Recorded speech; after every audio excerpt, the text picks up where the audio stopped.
Bonjour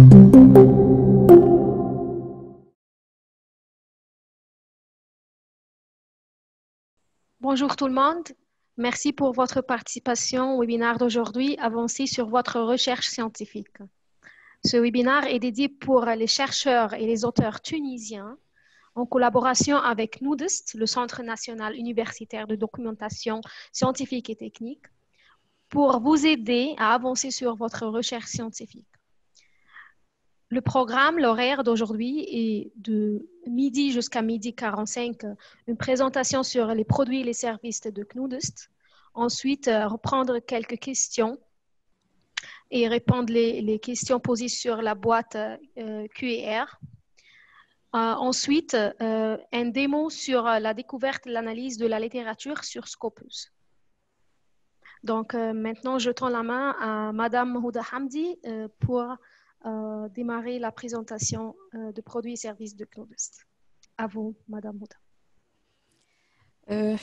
Merci Nadine pour cette opportunité. Bonjour tout le monde. Et merci pour votre présence. Donc, je vais vous présenter les produits et les services du centre, ou bien le Centre national universitaire de documentation scientifique et technique. Donc, le CNUS est l'unique centre d'appui à la recherche à l'échelle nationale. Il est le fournisseur de l'information scientifique et technique au profit de la communauté scientifique tunisienne. Donc, pour ceux qui veulent nous honorer par leur visite, le CNUS se situe géographiquement à côté du ministère de l'Enseignement supérieur et de la Recherche, exactement en face de Golden Tulip El-Mesht. Virtuellement, il est sur www.knudst.rnrt.tn.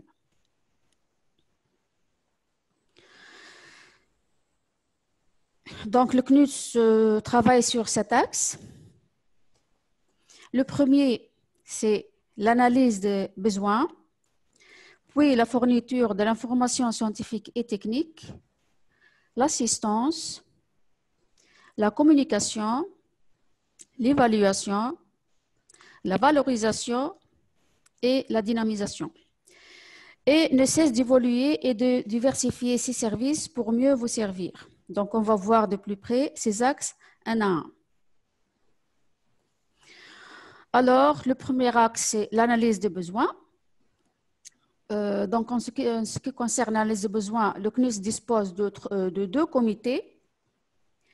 Le premier est dédié à l'acquisition de ressources électroniques. Il est composé d'enseignants-chercheurs dans les différents domaines scientifiques, de décideurs à l'échelle du ministère et de l'équipe technique de CNUS.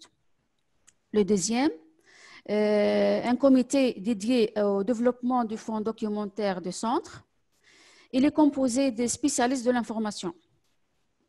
Ces deux comités sont chargés de définir les besoins de la communauté scientifique et de sélectionner les ressources adéquates pour mieux répondre à leurs sujets de recherche. L'analyse des besoins aussi se réalise via des coordinateurs en information scientifique et technique qui jouent le rôle de trait d'union entre le CNUS et les chercheurs dans chaque établissement d'enseignement supérieur et de recherche. Donc, toutes les institutions universitaires et de recherche sont bien représentées par des coordinateurs. Nous analysons aussi vos besoins à travers des enquêtes de satisfaction que nous mettons en ligne périodiquement et qui vous donnent l'occasion d'exprimer vos besoins en ressources. Nous collectons cette information, nous l'analysons et nous en tenons compte lors des travaux de ces comités.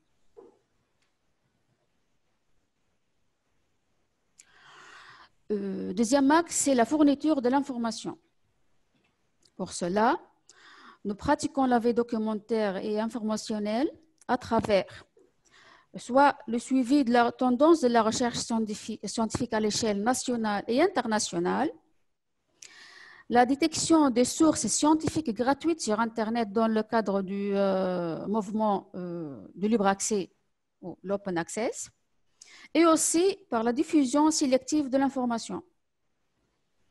Pour toute information aussi, vous pouvez soit venir sur place et consulter notre fonds documentaire qui est très riche et multidisciplinaire.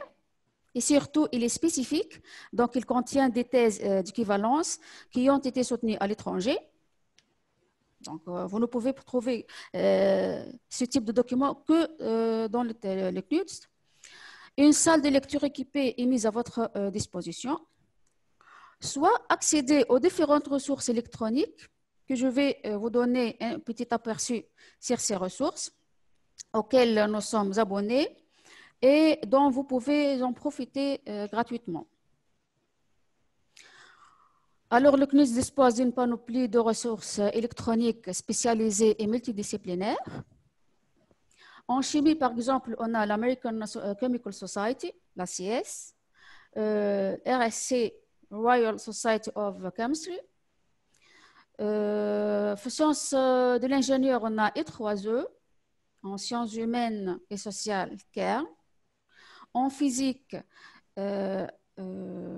American Physical Society. Aussi en droit, et aussi des revues en texte intégral et multidisciplinaires, telles que Gestor, Elsevier, l'OUP, l'Oxford University Press, Sage, Springer, Wiley. Donc, vous avez les textes intégrales. Aussi, on a des bases de données bibliographiques et bibliométriques, telles que l'AMS, American Mathematical Society, CABI, Springer, Elsevier, les outils de Clarivate Analytics, Web of Science, JCR, Journal Citation Reports, Essential Science Indicators et Insights. Selon l'éditeur, on a 3 modalités d'accès pour ces ressources. Ou bien l'accès par reconnaissance de l'adresse IP de votre institution, tel que par exemple Springer ou Elsevier ou CABI, ou bien l'accès par identifiant un mot de passe, que vous le trouvez chez les coordinateurs, tels que Dalloz, Wiley, Oxford University Press, etc. Ou bien, troisième possibilité, c'est l'accès nomade ou l'accès à distance, qui consiste à créer un compte personnel à partir de l'IP de votre institution, mais l'accès peut être à domicile. Donc, par exemple, l'AMS, l'I3E, Springer, Wiley vous permettent de créer un compte nomade et l'utiliser ailleurs. En période de confinement et du COVID-19, le CNUDS a pensé offrir à la communauté scientifique tunisienne des accès à distance. Donc, il a mis en place une procédure de connexion à ces ressources via le VPN. Pour cela, il a conçu un guide d'installation dont vous le trouvez dans la rubrique Actualité, accès distant, pour avoir plus d'informations comment installer le VPN.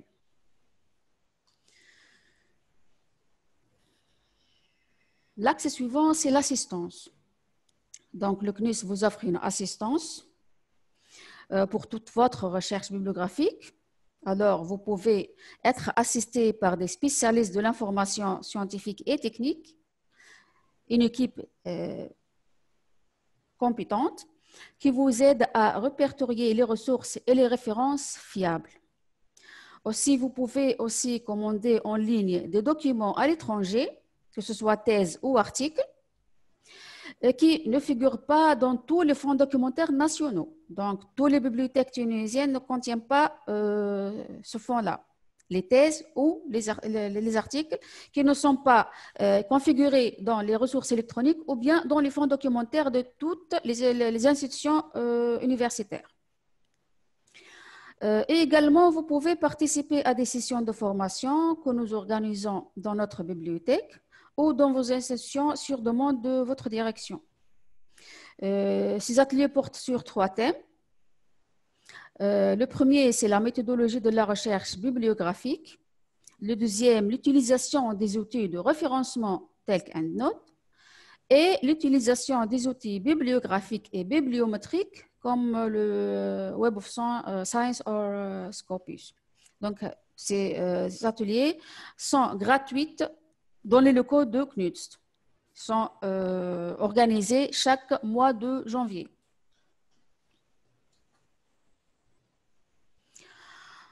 Le CNUS vous tient informé aussi via le site web www.knuts.rnrt.tn, aussi par les réseaux sociaux, la page Facebook, Twitter, et aussi on a une chaîne YouTube sur Internet, bien sûr. Et aussi à l'occasion des sessions d'information qui se tiennent régulièrement en février et en novembre dans les différentes institutions universitaires et de recherche, en collaboration bien sûr avec les éditeurs scientifiques internationaux. Donc on a deux sessions, une en novembre et l'autre en février, avec 4 éditeurs pour la première session et 4 éditeurs pour la deuxième. Le CNUS effectue un travail d'évaluation via l'analyse des résultats des enquêtes, aussi via les statistiques d'exploitation, que je vais vous en parler après, et avec les études bibliométriques sur la tendance de la recherche en Tunisie, par exemple le classement des universités tunisiennes, ou aussi les auteurs les plus cités ou autres indicateurs, bien sûr. J'insiste surtout les statistiques d'exploitation. Et dans ce cadre, je vous invite et je vous incite, s'il vous plaît, à accéder aux ressources électroniques à travers les IP et les codes d'accès de votre institution. Pourquoi? C'est pour augmenter le taux d'exploitation et de deux, ces statistiques, on les utilise lors de négociations des contrats.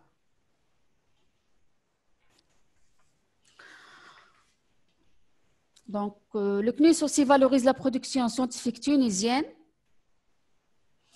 par la collecte de publications scientifiques qui est établie en Tunisie par des Tunisiens, que ce soit en Tunisie ou à l'étranger. Cette collecte se fait par l'acquisition, ou bien achat, ou bien abonnement, ou bien don par des autres institutions ou instances. Se fait aussi par le dépôt obligatoire des travaux universitaires, des publications scientifiques, aussi les actes de colloque, et ce par un arrêté ministériel du 28 février 2017 qui est relatif au dépôt obligatoire. Ce fonds est bien traité, il est référencé dans des bases de données, accessibles bien sûr, juste la notice bibliographique sur Internet. Ces publications ou ces notices de publication sont injectées dans le portail de l'information scientifique et technique piste.tn.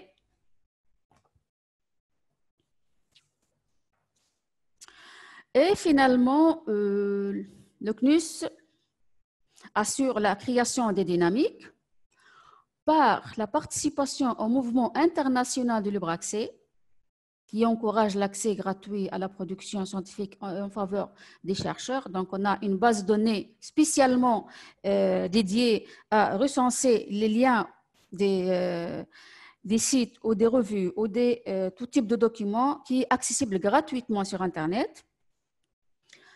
Dans ce cadre-là, le cadre de libre accès, le CNUS a co-organisé en collaboration avec l'Institut supérieur de documentation 3 colloques internationaux, ECOA 2014, 2016 et 2018. Il a organisé aussi des journées d'études de libre accès et des Open Access Weeks. Aussi, la participation à l'amélioration des classements des universités tunisiennes. Et dans ce cadre-là, des workshops co-organisés avec les éditeurs internationaux pour accroître la visibilité des universités à l'échelle mondiale. Aussi, on travaille sur un autre volet qui est la valorisation des revues scientifiques tunisiennes.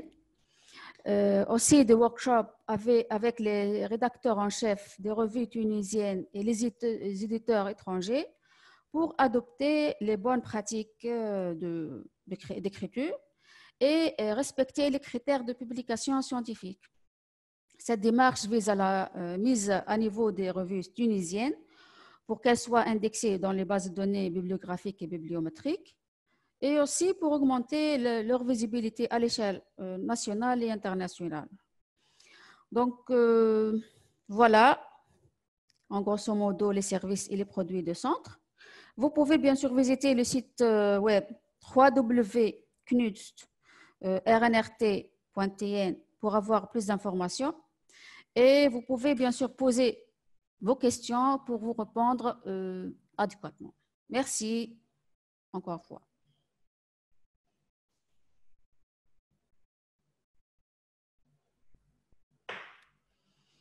Je vous cède la parole, Nadine.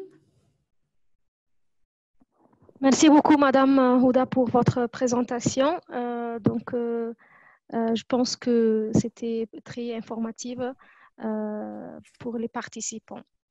Madame Houda, est-ce que la première partie, c'est complètement terminé ou bien il y aura une autre partie La deuxième partie, ça dépend de questions des chercheurs. On laisse la parole. Donc, la présentation est parfaitement complète. OK. Yes. Très bien. Je vous invite, Madame Olfa Khaled, Madame Olfa Soltani, d'activer votre micro pour répondre aux questions sur la boîte QR.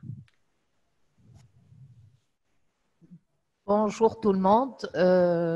Est-ce que vous m'entendez? Donc, oui. En fait, nous attendons les questions des participants. Cela dit, il y a la question de Monsieur Ahmed qui demande s'il peut trouver des sponsors intéressés par son sujet. La réponse est oui, et c'est à travers les bases de données bibliographiques et bibliométriques. Je pense que qui sont essentiellement Scopus et Web of Science. Je pense que Nadine prendra la main plus tard pour expliquer un tout petit peu tout ce qui est comment on dit, funding agencies. Donc, ça sera fait pendant ta présentation, Nadine? Oui, effectivement. Voilà. Je vais quand même présenter comment trouver les organismes de financement dans les différents domaines sur Scopus. Tout à fait. Et on trouve cette même donnée sur la base de données Web of Science aussi. Donc, si vous arrivez à comprendre tout ce que va dire Madame Nadine plus tard, tant mieux. Sinon, si vous avez besoin de plus d'exercices, vous pouvez suivre les ateliers que nous faisons au sein du CNUDS par rapport à l'atelier, plus spécifiquement l'atelier de l'utilisation des bases de données bibliographiques et bibliométriques. Voilà.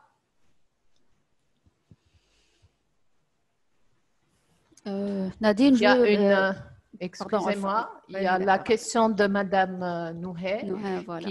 qui demande pourquoi les formations sont faites uniquement dans les locaux du CNUDS et pas dans toutes les régions ou bien à distance. Pour ce qui est des formations à distance, il y en a eu 37 formations, 37 thèmes pendant 37 webinaires pendant la période de confinement. Donc, cette pratique de formation en ligne, elle a vu le jour essentiellement pendant la période de confinement. Donc rien que pendant cette période-là, je ne sais pas combien elle a duré exactement, mais nous avons eu 37 formations déjà. Pour ce qui est des formations qui sont faites dans les régions, on en fait tous les ans depuis 2015, on va dire. On se déplace dans toutes les régions du pays, du nord au sud. Vous n'avez qu'à suivre je vous invite à suivre les actualités qui se trouvent sur le site du CNUDS et vous aurez à partir du mois d'octobre, début novembre, on va dire, tout un calendrier qui vous explique les sessions de formation que nous faisons avec les éditeurs scientifiques d'un côté, et puis s'il y a des demandes, on se déplace dans les institutions pour faire les ateliers de formation propres au CNUST. Voilà. Merci, Olfa. Je ne sais pas si M. Ahmed et Mme Nouhes sont toujours en ligne et si on a bien répondu à leurs questions. On voudrait bien avoir un feedback, un OK, on a compris, un non, on n'a pas compris. Une réactivité de votre part serait souhaitée pour qu'on puisse avancer dans la formation. Donc, si je peux vous suggérer une solution pour... oui. Oui, voilà. Donc, si par exemple, une question qui n'a pas été répondue d'une façon que le participant souhaite avoir, il peut reformuler la phrase, reformuler la question et l'envoyer une autre fois. Donc, au cas où la question n'était pas... voilà, parce qu'il n'y a pas d'un moyen pour avoir les réactions de la part des participants en ce moment. D'accord, d'accord. Pour ce qui est de la question de Madame Oueffet, s'il vous plaît, y a-t-il une liste des revues tunisiennes indexées comme pour les journaux impactés? Merci. Donc, il y a une petite confusion entre la notion de revue indexée et de revue impactée. Ce que je vous suggère, c'est que je vais répondre à la liste des revues indexées. Indexées d'abord dans quelle base de données? La première question. Si vous parlez des bases de données internationalement reconnues comme celles de Scopus et de Web of Science, par exemple, oui, la réponse, c'est que oui, il y a des revues tunisiennes qui sont indexées dans ces bases de données-là. Est-ce qu'elles sont impactées? Elles ne le sont pas. D'accord? Donc ça, dans un premier lieu. Sinon, il y a d'autres bases de données d'indexation. Nous avons notre propre base de données d'indexation des revues tunisiennes nationales qui se trouve effectivement au centre. C'est un produit du centre. Donc, elle est accessible à travers le portail piste.tn auquel vous pouvez accéder à travers le site du CNUST. Si ma réponse est complète, tant mieux. Sinon, s'il y a des choses à ajouter de la part de mes collègues, je vous cède la parole. Houdé, Wahid, Olfa, c'est bon?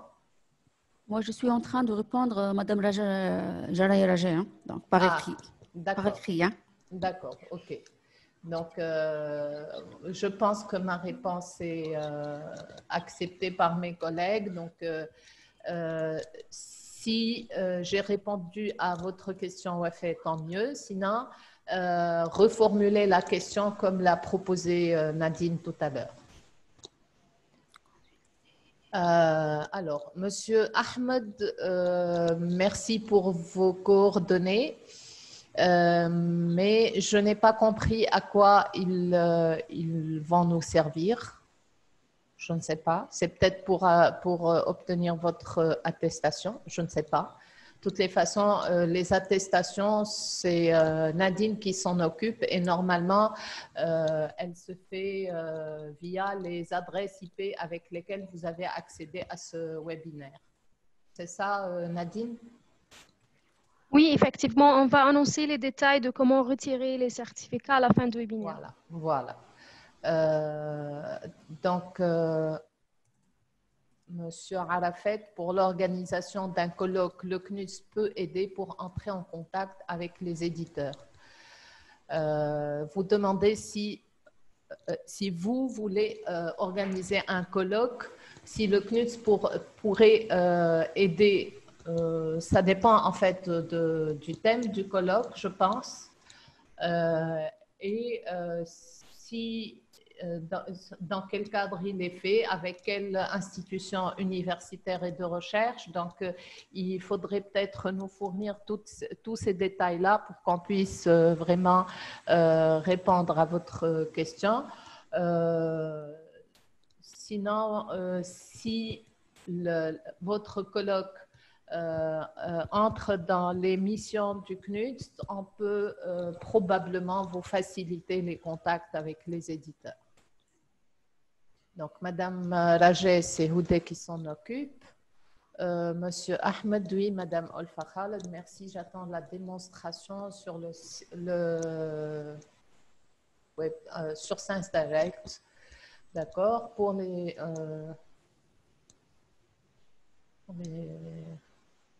pour tous les renseignements, informations. D'accord. Monsieur Ahmed Foued demande des informations sur les formations que nous faisons dans notre centre. Et la réponse est ce sont plus des ateliers que des formations d'abord. Sinon, nous avons trois thèmes. Le premier est la méthodologie de la recherche bibliographique. Le deuxième est l'utilisation des outils de référencement comme EndNote, Zotero, etc. Et le troisième thème, c'est l'utilisation des bases de données bibliographiques et bibliométriques telles que Scopus, Web of Science, etc. Donc, pour ces trois thèmes-là, elles se font au sein du centre et c'est gratuit pour ceux qui vont s'inscrire pour assister à ces formations-là. Sinon, la deuxième modalité, c'est que vos institutions demandent au CNUST de faire ces ateliers-là au sein de vos institutions. Et là, les groupes peuvent être... c'est-à-dire que si une institution demande au CNUST de venir chez elle et de faire une formation, ce sera uniquement les chercheurs de cette institution-là. Et donc, on pourra profiter, les chercheurs de cette institution pourront profiter plus vu le nombre, je veux dire. Voilà. Sinon, la période de ces ateliers, elle sera vers le mois de janvier 2021. D'accord? J'espère que j'ai répondu à votre question. La question d'après est, est-ce que le CNUST peut aider financièrement l'organisation d'un colloque pour un groupe de chercheurs internationaux qui organise chaque année un séminaire dans un pays? Financièrement, je n'ai pas vraiment la réponse. Ceci ne dépend pas des conférenciers qui sont dans ce webinaire. Donc, sincèrement, je ne peux pas vous répondre. Il faudrait peut-être présenter votre projet à la direction générale, mais l'appui pourrait ne pas être financier, mais on pourrait vous aider autrement. Il faudrait peut-être contacter le centre, la direction générale du centre et présenter votre projet.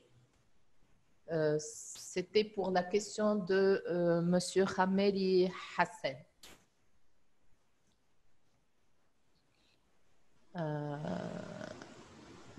Voilà. Je pense que j'ai répondu à toutes les questions de... Est-ce qu'il y a d'autres questions?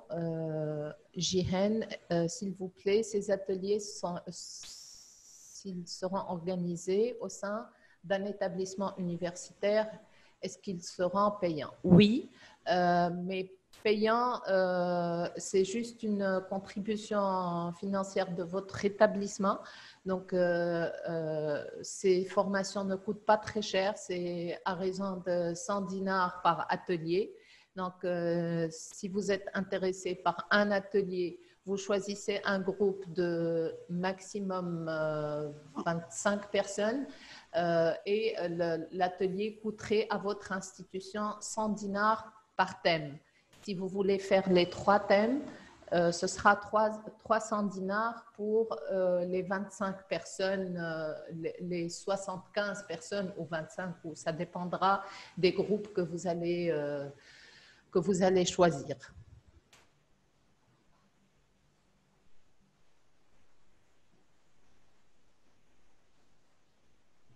Y a-t-il d'autres questions? Je pense que non. Est-ce qu'il y a des clarifications, des informations que peut-être vous voulez partager avec les participants avant de avancer sur l'horaire, l'agenda? C'est juste, il faut visiter ou naviguer sur le site du CNUTS. Toutes les informations existent là. Toute information est disponible. Vous pouvez, bien sûr, vous avez l'email, le webmaster. Vous pouvez nous contacter via le webmaster. Vous avez les contacts, le téléphone, le fax aussi. Et vous avez la page Facebook. Vous pouvez aussi mettre j'aime sur la page Facebook de CNUS. Et toutes les actualités sont disponibles sur les réseaux sociaux. Voilà, on est prêt à vous servir à tout moment. Vous avez donc le webmaster, vous avez le numéro de téléphone pour nous contacter. Et voilà, merci. Bienvenue, bien sûr, chez nous. Merci, Rodé. Je continue à répondre aux questions. Celle de Madame Saf. Oui, dis-moi. Je peux t'interrompre? Oui. Bonjour à tous. Bonjour à tous. Merci d'être là. Juste une petite précision quand… C'est Madame Emel Chamli, la directrice du centre. C'est vrai, je ne me suis pas présentée. Bon, alors, en vertu de l'arrêté du ministre de l'Enseignement supérieur et de la Recherche scientifique du 13 février 2007, que vous pouvez d'ailleurs retrouver sur notre site sous la page produits et services. Alors, en vertu de cet arrêté-là, il y a toute la tarification, que ce soit pour la recherche bibliographique, l'abonnement, la commande d'articles ou de thèses à l'étranger, etc., ainsi que les montants pour les formations qui sont effectuées en dehors des locaux du CNUTS. Alors, dans les locaux du CNUTS, c'est gratuit, vous l'avez dit, Madame Olfa. Par contre, pour ce qui est au niveau de ce qui se passe dans les établissements, ça coûte 100 dinars par jour, pas par thème, pour un groupe de 1 à 20 personnes au maximum. Voilà, je voulais juste ajouter cette précision. Et merci. Merci.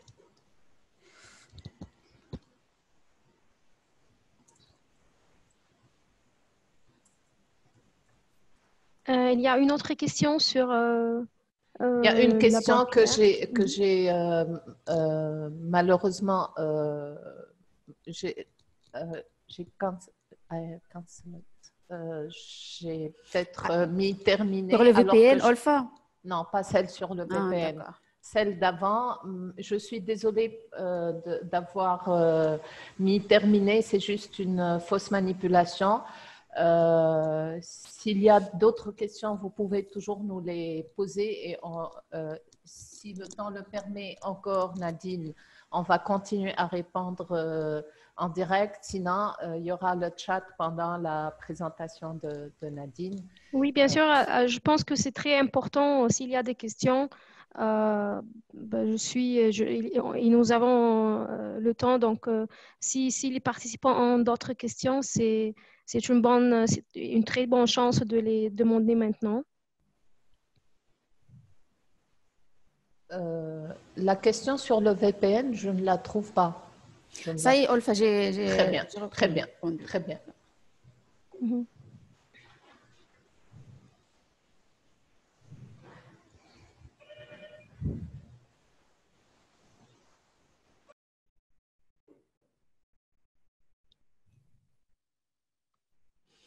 Donc, n'hésitez pas à nous contacter à tout moment. Hein.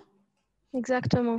Donc, je vous invite tous à poser vos questions sur la boîte QR. Voilà, on a la chance de répondre quelques questions avant d'avancer sur l'agenda.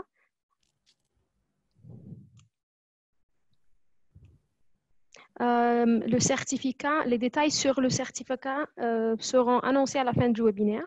Merci pour votre patience.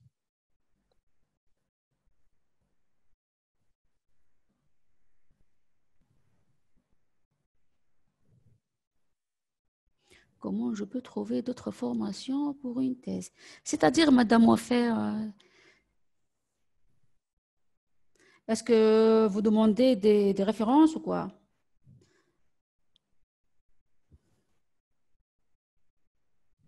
En tant que nouveau chercheur, quels critères?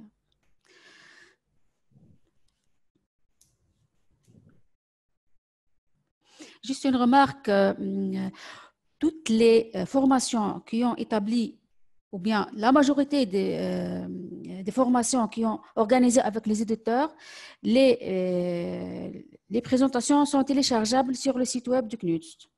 Alors, vous pouvez consulter le site web, vous pouvez consulter la rubrique organisation des formations et vous y trouvez presque toutes les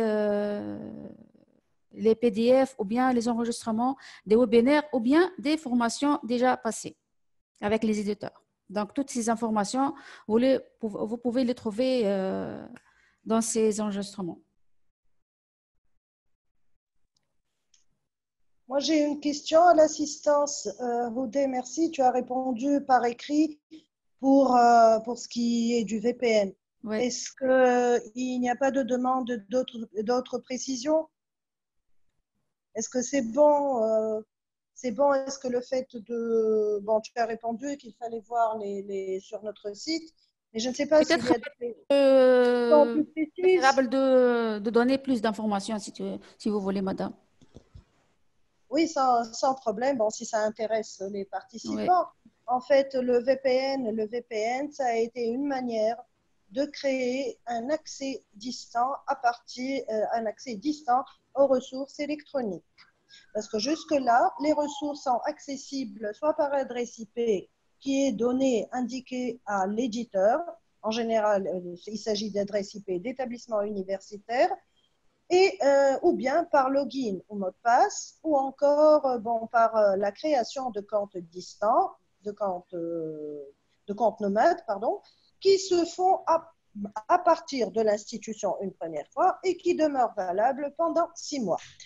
Lors de la période de confinement, étant donné que les gens ne pouvaient pas se déplacer, nous avons pensé à offrir l'accès avec, bien sûr, la collaboration des éditeurs, des différents éditeurs, donc pour mettre en place le Virtual Private Network. Pour ça, en effet, nous avons mis en place avec le CCK, nous avons donc édité un petit guide d'installation.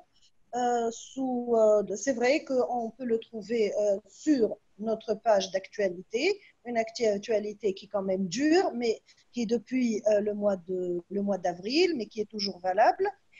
Le guide vous dit ce qu'il faut faire, c'est-à-dire comment est-ce qu'il faut installer un petit software OpenVPN Connect sur votre PC ou bien sur votre smartphone. C'est valable bien sûr pour tout ce qui est donc pour les Android, pour les PC normaux, ainsi que pour les équipements Apple. Bon, chacun a sa manière d'installation. On installe ceci. À partir d'un certain moment sur le guide, on nous demande un code. Pour obtenir ce code, il faut envoyer un email en précisant son affiliation sur la boîte email ressources au pluriel @knutst.tn. Nous vous répondrons, normalement la durée moyenne de réponse est de 15 minutes. Parfois, quand nous recevons des emails en pleine nuit, on répond le matin, le lendemain matin. Vous avez le code et ensuite, donc une fois le code introduit, donc le logiciel, il sait vous appartenez à quelle institution, à quelle université, et il vous permet de créer un canal pour se connecter aux ressources des éditeurs ainsi qu'aux cours certifiants proposés par I3O. Voilà, bon, je ne veux pas être plus longue. Pour toute information, je répète, vous avez l'email ressources au pluriel RE2SOURCES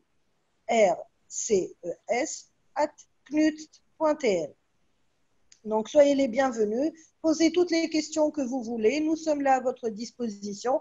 Et si ça ne marche pas par écrit, nous pouvons toujours vous appeler. Merci. Merci, madame.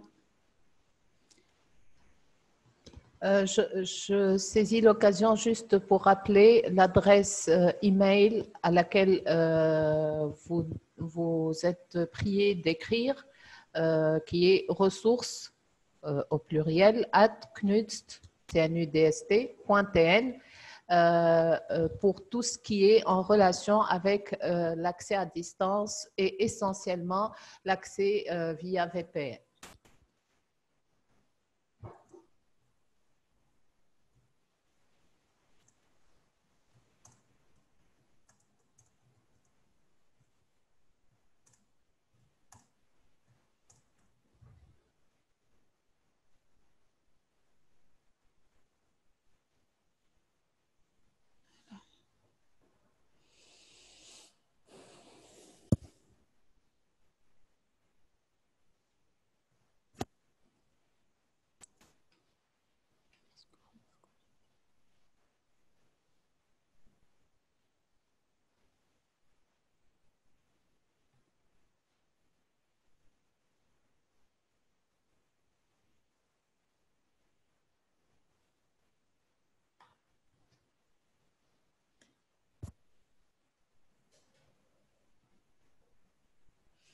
La question de Madame Wafé Ben Othman n'est pas claire. Si vous pouvez clarifier un peu plus, Madame Wafé demande des sites où ils font la publication.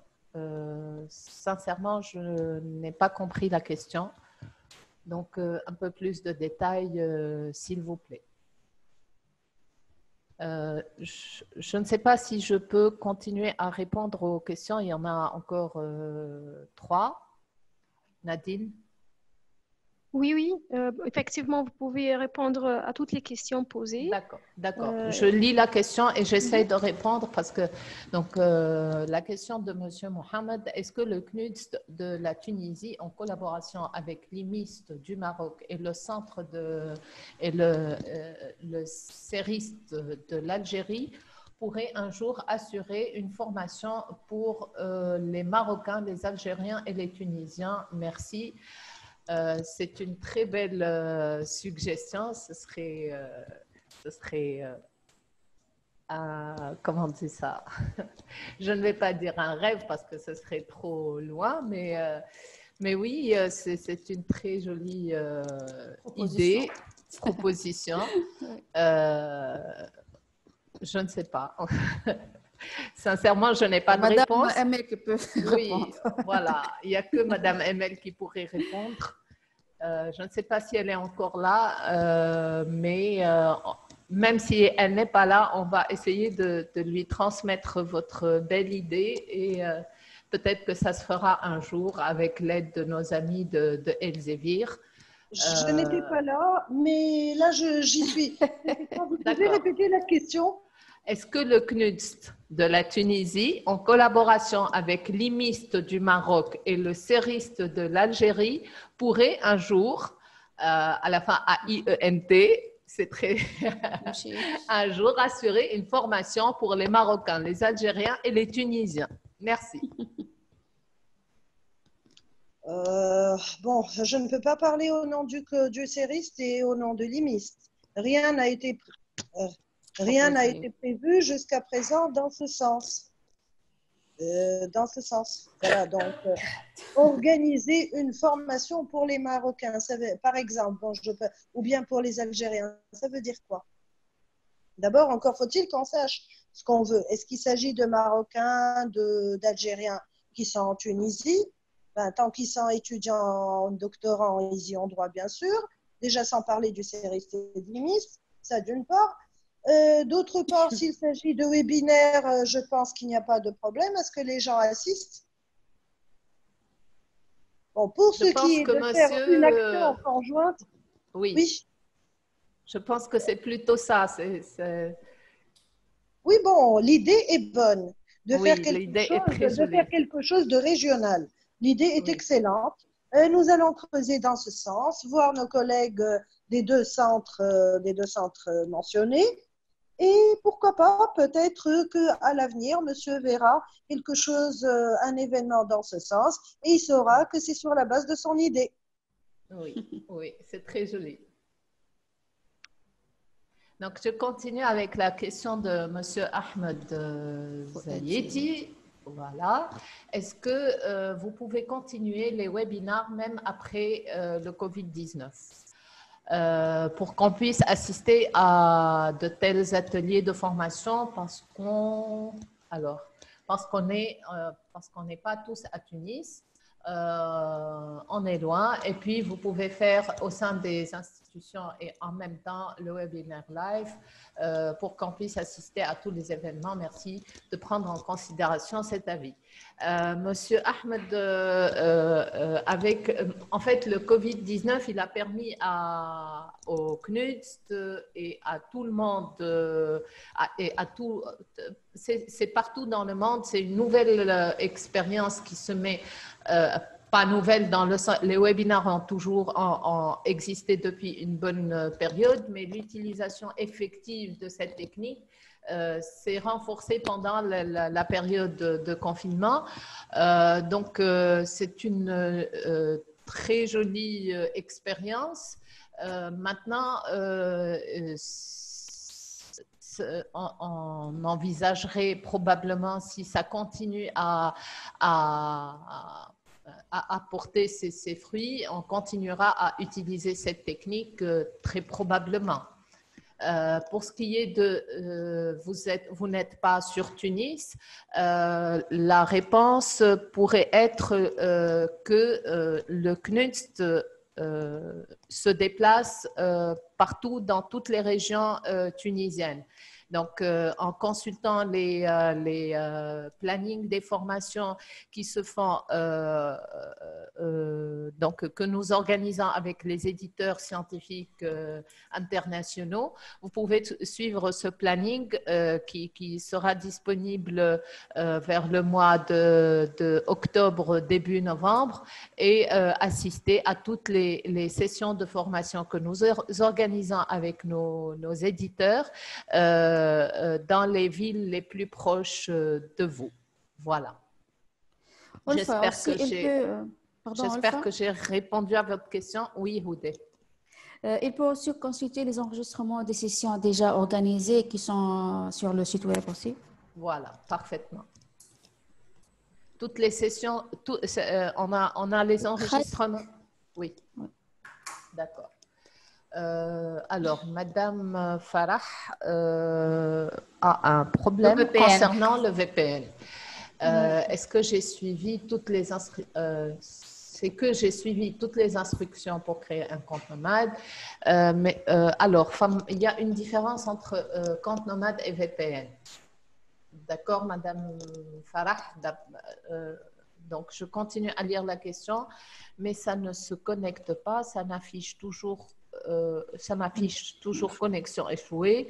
À noter que je ne me suis pas connectée avant de mon institution. Est-ce que ça pourrait être le problème? Bien évidemment. Non. La connexion... Non. En fait, la création de compte nomade n'aurait pas pu réussir s'il n'y avait pas de VPN. Je reformule ma réponse. Donc, du moment qu'il y a le VPN, ça remplace le fait que vous vous connectez de votre institution. D'accord? Est-ce que ce point est clair? J'aimerais avoir une interaction directe, s'il vous plaît, Madame Farah, pour que je puisse vous répondre. parce que c'est un peu spécifique comme question. Donc, pendant la période où il y a eu VPN, pendant la période de confinement. Madame Olfa, si oui. vous préférez, je peux donner le pouvoir de parler à Madame Farah. Si vous en direct, vous voulez, oui, entre nous deux? D'accord, ok, ça marche. Ok. Madame Farah, vous pouvez reposer votre question maintenant. Exactement. Alors, pendant la période du confinement, j'ai contacté le CNUS pour que je puisse avoir le code pour pouvoir me connecter à travers le VPN. Excellent. Exactement. Donc, mais je ne pouvais pas, mais ce n'était pas réussi vers la fin. D'accord. Ça affiche toujours connexion, la connexion a échoué. D'accord. Mais le problème, c'est que je n'ai pas de compte nomade. D'accord. D'accord. Je ne suis pas connectée de mon institution avant le confinement et toute cette histoire. D'accord. Vous avez... Donc, c'est ça votre problème? Oui, exactement. D'accord. Alors, c'est deux problèmes en même temps. D'accord. Le premier problème concerne la connexion VPN et pour ça, il y aurait une assistance de la part du CNUST. Vous pouvez nous écrire sur ressources@cnuts.tn. Vous nous fournissez votre numéro de téléphone, on vous appellera et vous assistera de très près pour que vous puissiez configurer votre VPN. Parfait. D'accord? D'accord. Donc ça, c'est pour la première partie.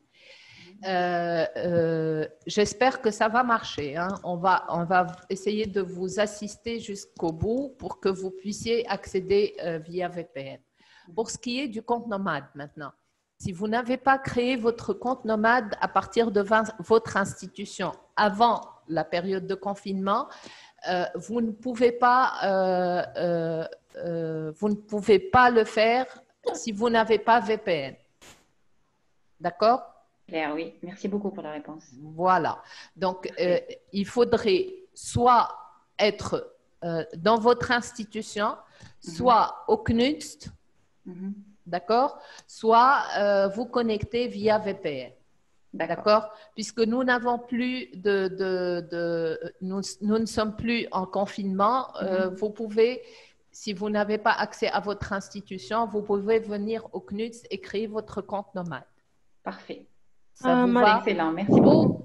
Vous pouvez créer tous vos comptes nomades chez tous les éditeurs auxquels vous avez droit, bien sûr, compte tenu des sites autorisés auxquels, si vous appartenez. Bon, ça c'est un détail qu'on expliquera plus tard, c'est pas très important. Merci beaucoup, vous pouvez venir au CNUS et créer tous vos comptes nomades. C'est très clair. Ça vous va? Très bien. Merci beaucoup. Merci. Au revoir. Je veux justement ajouter à ça que si vous avez un email institutionnel, vous pouvez quand même l'utiliser pour accéder à Sciences Directes et à Scopus directement. Donc, seulement en activant le Remote Access que je vais vous présenter après ça durant ma présentation. C'est parfait. Merci beaucoup. Merci. Farah, vous savez ce que ça veut dire un email professionnel? Un email, oui. C'est un rapport. Oui. Merci beaucoup. Très bien. Au revoir. Au revoir.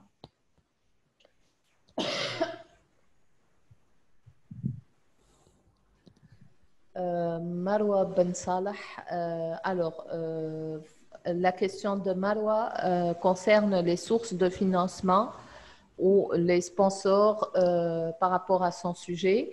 Et pour ça, Nadine va répondre en partie concernant Scopus dans la présentation qui va suivre.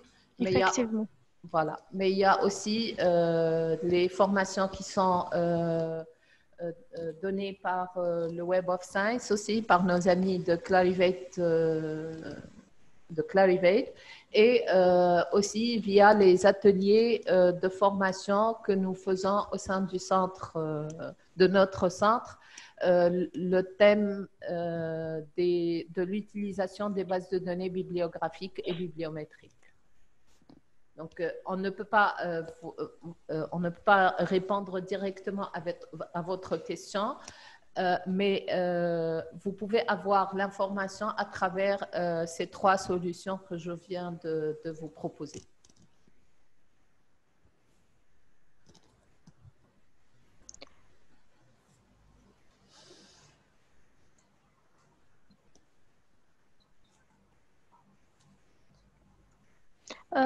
Madame Olfa, il y a Marwa Maghraoui, Madame Marwa Maghraoui qui a levé sa main. Est-ce que...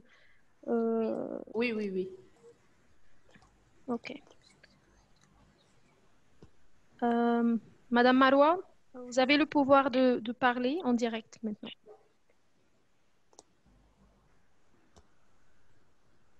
Madame Marwa?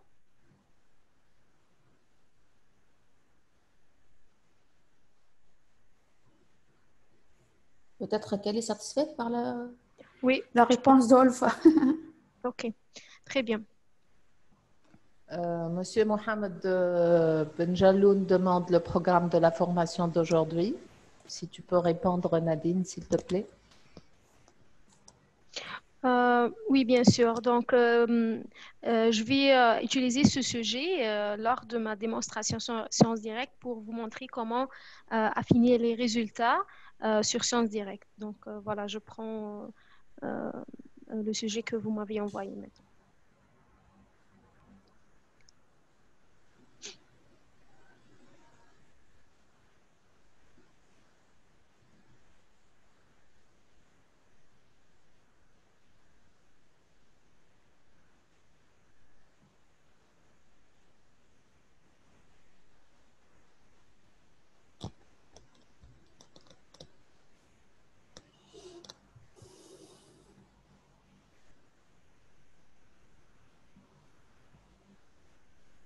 Ok.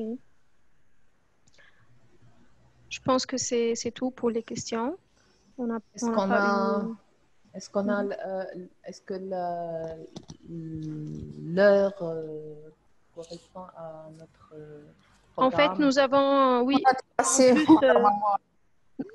Non, on n'a pas encore dépassé. Ah, d'accord. On en a pour quelle 13 heures? D'accord. Donc, il vous reste 4 minutes, c'est ça? Pour poser vos questions? C'est ça, Nadine?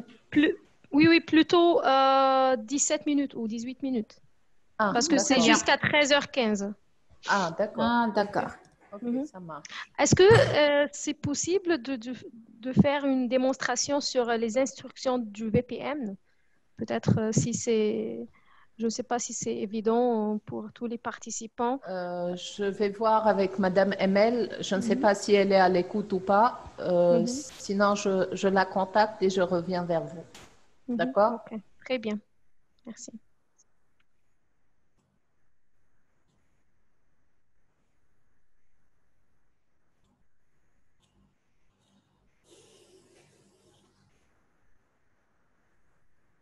Alors, y a-t-il d'autres questions?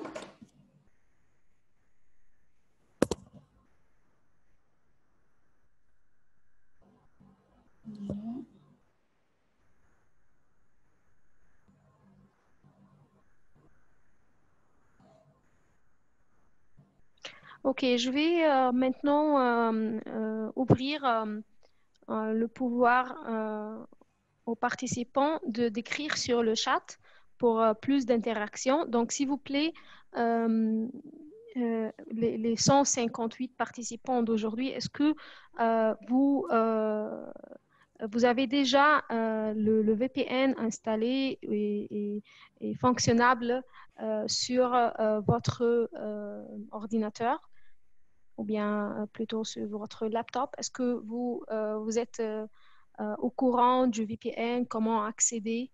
Très bien, on a eu des réponses. Nadine, excusez-moi, je ne sais pas je ne sais pas de quoi vous parliez tout à l'heure,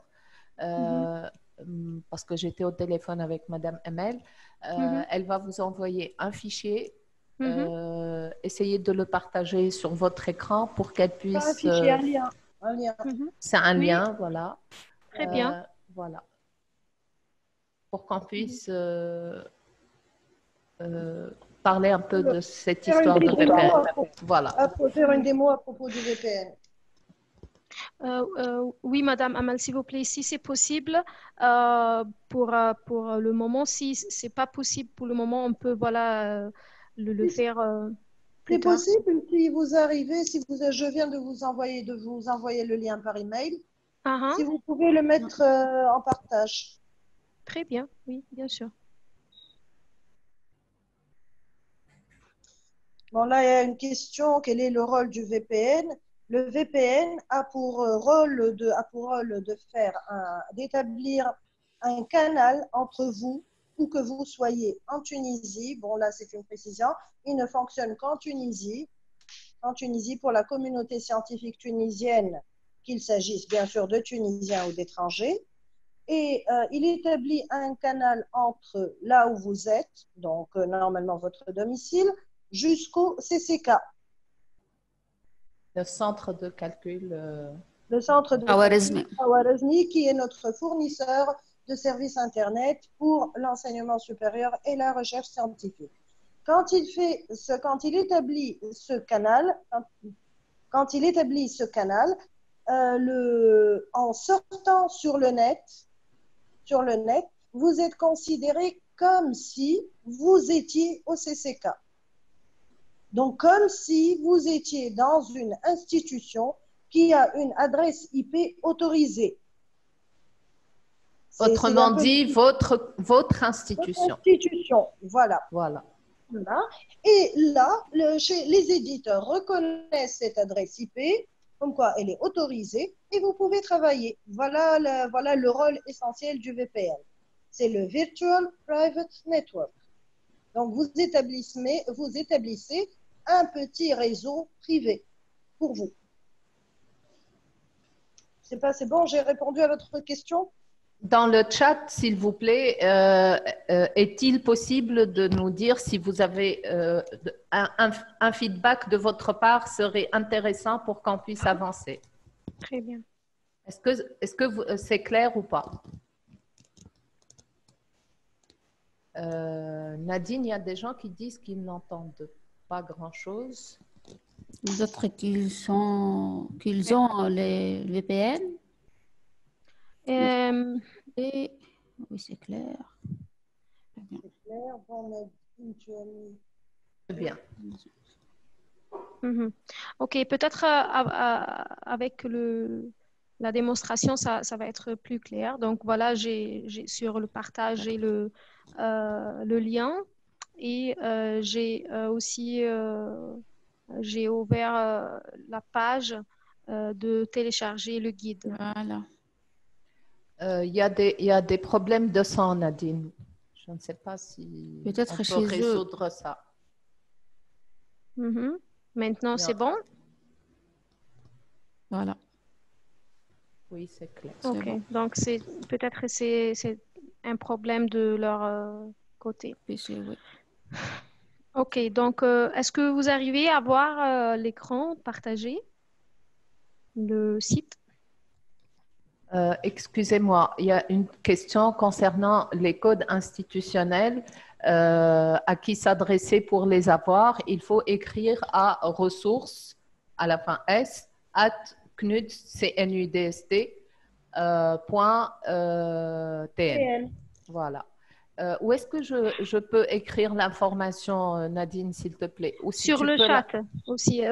Justement, vous cliquez sur plus ou more. Je ne sais pas si vous avez la version ça française. marche. Puis le chat. Ça va. Exactement. Vous choisissez à tous les participants et tous les panélistes pour qu'ils puissent voir votre message. D'accord.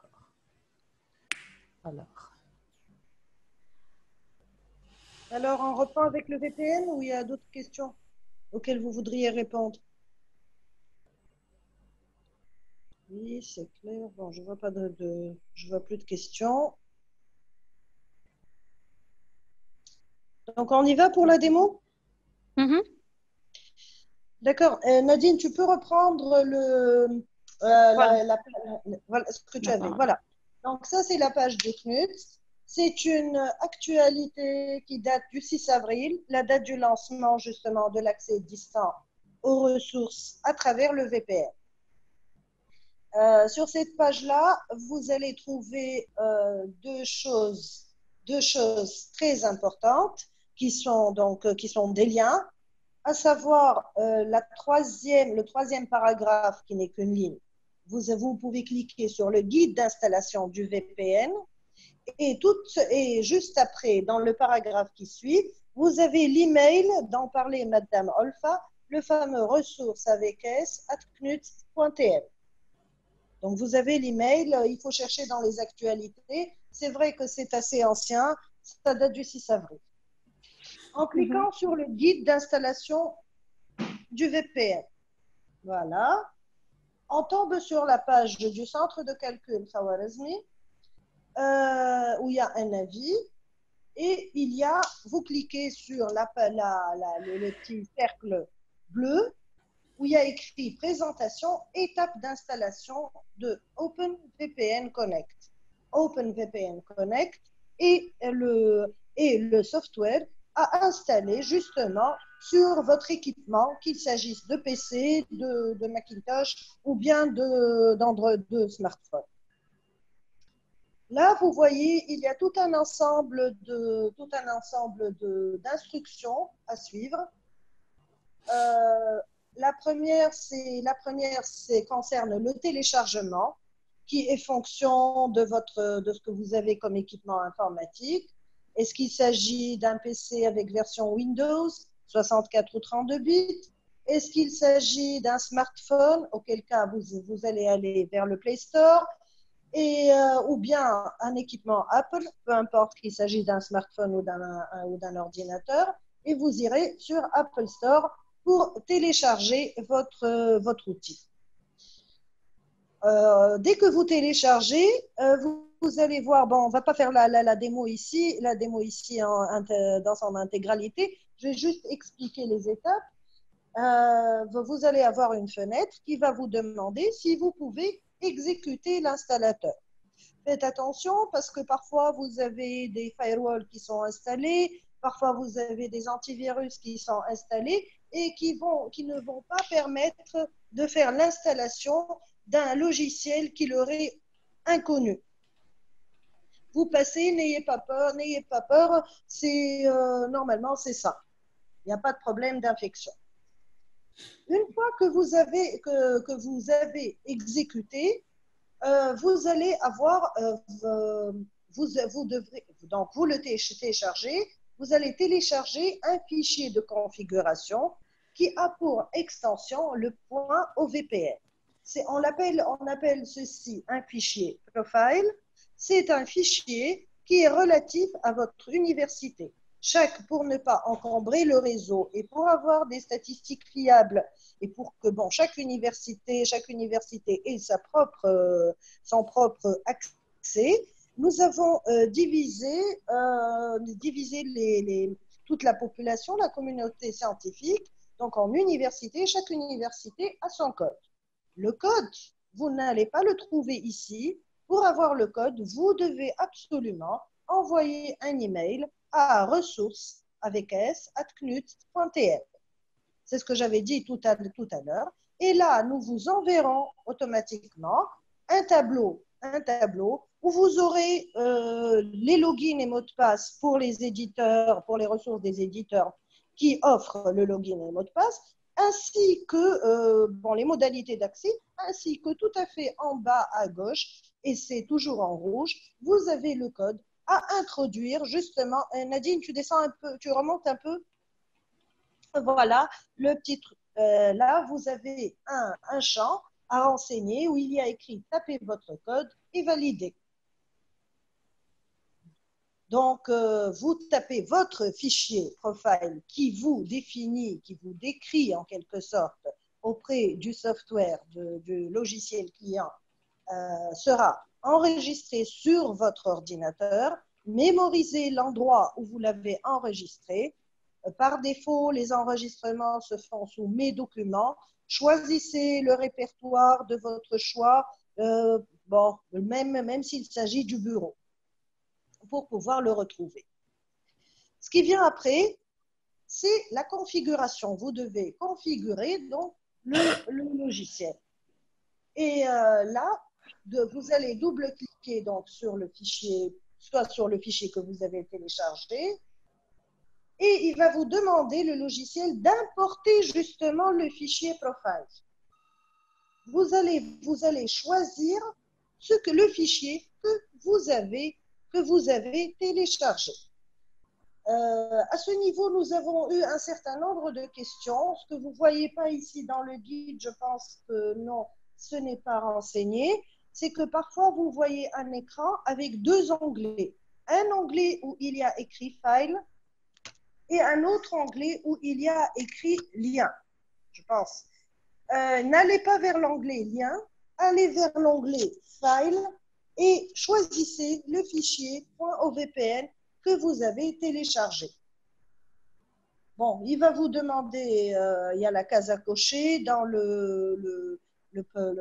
la capture d'écran du milieu. Est-ce que vous voulez vous connecter après importation? Oui, bien sûr. Et puis le tour est joué. Vous êtes connecté en tant qu'université El Manar, Gafsa, Sfax, Kérouan. Vous êtes connecté, vous laissez ça de côté, vous allez sur votre navigateur, vous allez sur le site du CNUT et bon travail et bonne navigation. Voilà, bon, j'ai essayé sans faire de démo détaillée, j'ai essayé d'expliquer. Je ne sais pas s'il y a des questions à ce sujet. Il y a aussi Madame Amal le guide ici. Je pense que Oui, j'y vais. si quelqu'un veut aussi le consulter plus tard. Tout à fait. Bon, encore faut-il qu'il se charge. Voilà, là, vous avez les détails. Il y a tout le détail de l'installation avec les différentes modalités, les différents messages, etc. Sinon, on est là, je répète, on est là pour assister, pour vous assister. Nous avons eu des cas où les gens n'ont pas pu se connecter parce que le PC il était configuré pour ne rien accepter de l'extérieur. Si vous avez des problèmes de connexion aussi, nous vous conseillons toujours d'éteindre le routeur, le modem routeur, votre Wi-Fi à la maison, de l'éteindre. Parfois, il y a un engorgement du réseau national. Là, je ne parle pas uniquement du CCK. Ou bien la connexion est faible. Donc, il faut tenter. Et puis, mais en général, ça marche du premier coup. Voilà, bon.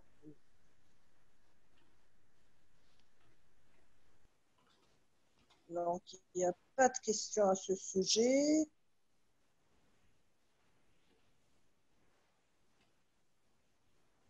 Je ne sais pas, il n'y a pas de questions? Plus de questions?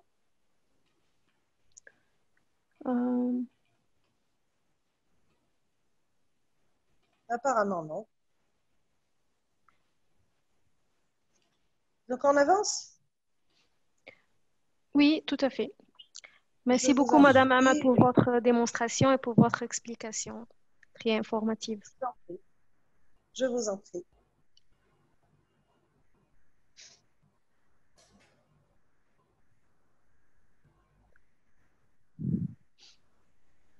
OK.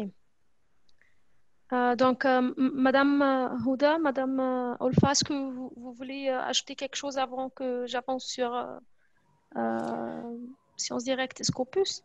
Pour moi, c'est bon, ça va. Pour moi aussi. À part s'il y a des questions, je ne sais pas comment on fait parce que là, il y a 2 ou 3 questions. En fait, le fait d'ouvrir le chat, ça nous perturbe un peu, Nadine. Je peux Oui. le fermer maintenant puisque Oui. on a pris les feedbacks et les retours. Voilà, voilà. Ok. C'est fait. Donc, il y a la question de est-ce que l'utilisation du VPN sera toujours possible après le confinement? Nous n'avons pas de réponse claire à ce sujet. Ça dépendra de la suite des événements, de ce qui va se passer dans les jours prochains concernant la période de confinement et les négociations avec les éditeurs. Ce n'est pas définitif. Essayez d'en profiter tant que le VPN est là. Après, on ne sait pas. Il y a une question qui est un peu longue. Je ne sais pas si j'aurai le temps de la lire et de répondre, Nadine. Bien sûr, bien sûr. D'accord. Donc, c'est la question, je ne sais plus à qui elle est la question. Donc, bonjour, merci pour cette superbe formation en ligne. Je voudrais savoir en plus de comment avancer efficacement sur un mémoire de fin de spécialité ou une thèse en médecine, les possibilités de publier dans les journaux de revues scientifiques des résultats du travail, comment faire et comment se faire accepter. Cette question a été posée à plusieurs reprises et elle est très intéressante. Maintenant, ce n'est pas vraiment en fait, on ne peut pas s'étendre sur votre question. Nadine va essayer d'expliquer pour une partie. C'est-à-dire que pour une partie, vous allez trouver une réponse à votre question à travers la formation que Nadine va donner. Mais sinon, il y a d'autres possibilités comme assister à des formations qui sont organisées par notre partenaire Clarivate, mais aussi participer à l'atelier utilisation des outils bibliographiques et bibliométriques que le centre anime. D'accord? Donc, vous avez trois possibilités pour avoir une réponse à votre question. Assister à la formation faite par Elsevier, le topo de notre séance aujourd'hui. Assister à des formations organisées par Clarivate et assister aux ateliers faits par le CNUDS, essentiellement le thème utilisation des outils bibliographiques et bibliométriques. Voilà.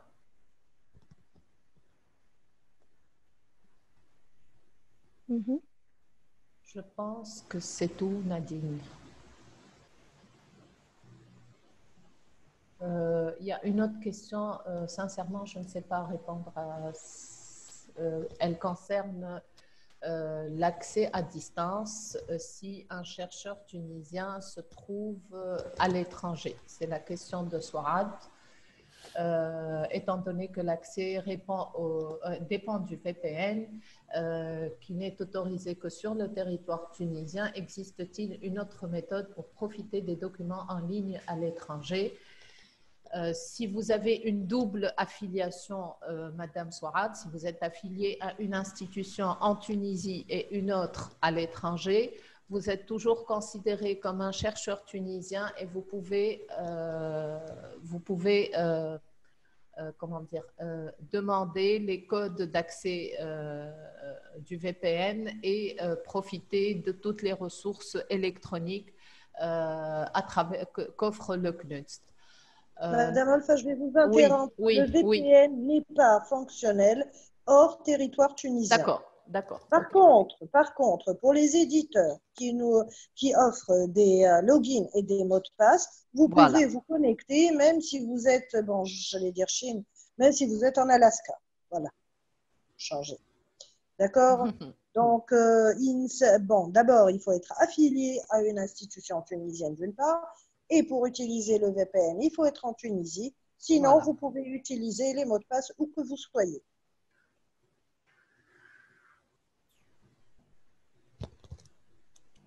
Il n'y a pas que vous qui apprenez, nous aussi, on apprend à chaque occasion. Nadine, je pense que 13h15 Et là, il n'y a plus de questions. Je pense que on peut passer à la partie te concernant. Effectivement. Donc, merci beaucoup, Madame Houda. Madame Olfa, je m'excuse. Je vous en prie. OK, donc on passe à la partie suivante. Donc, avant de passer sur Sciences Directes et Scopus, je voulais juste annoncer qu'il y a maintenant un nouvel accord avec Google Scholar, entre Google Scholar et Sciences Directes. Ça sert à quoi cet accord? Ça sert à faciliter aussi l'accès des chercheurs tunisiens affiliés aux institutions membres de CNUDEST sur Sciences Directes, sur le contenu souscrit sur Sciences Directes.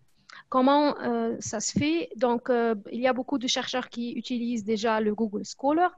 Vous allez sur la page Google Scholar, vous vous connectez d'abord à travers le réseau, ou bien le Wi-Fi de votre institution, le IP, l'adresse IP, ou bien à travers le VPN, comme Madame Olfa, Madame Houda et Madame Amal viennent de mentionner.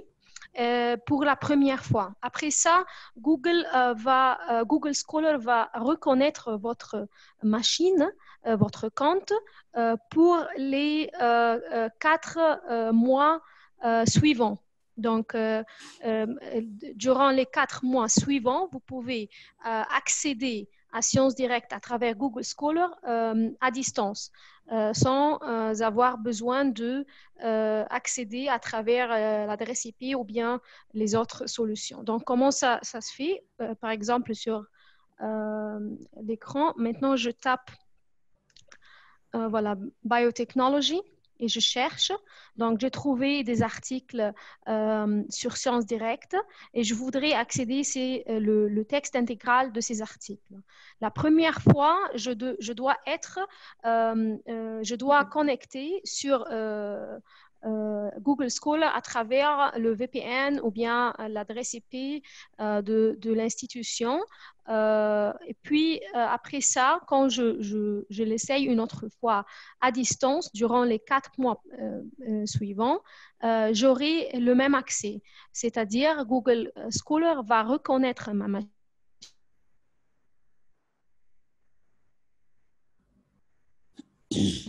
sur le contenu souscrit sur Sciences Directes sans avoir besoin de me connecter via l'institution ou bien les autres solutions d'accès à distance. Si je vous donne voilà, le pouvoir d'écrire sur le chat pour me donner un oui ou bien un non si vous arrivez à comprendre ces étapes.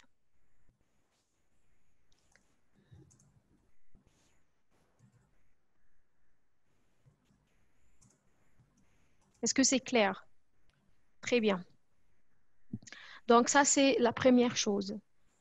Une fois vous avez accès sur Sciences Directes, vous pouvez continuer à accéder les autres articles, les autres documents, aussi d'après le contenu souscrit par le consortium CNUDEST et ainsi que les institutions membres du CNUDEST.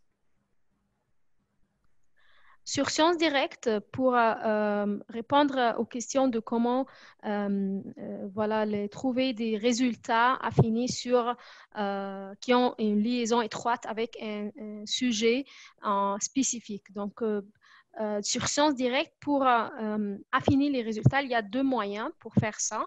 Que vous mettez ici les mots-clés de votre sujet, les mots-clés spécifiques de votre sujet.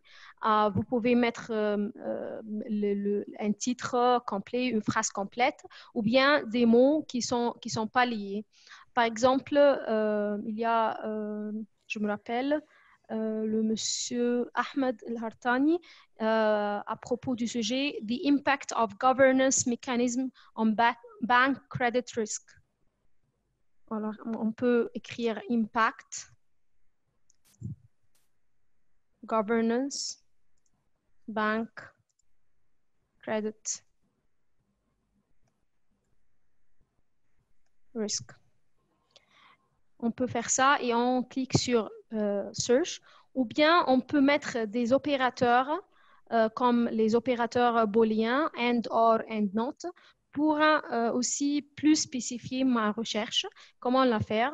Simplement, on mettre and entre chaque mot parce que je veux que tous ces mots existent dans les résultats retrouvés par Sciences Directes.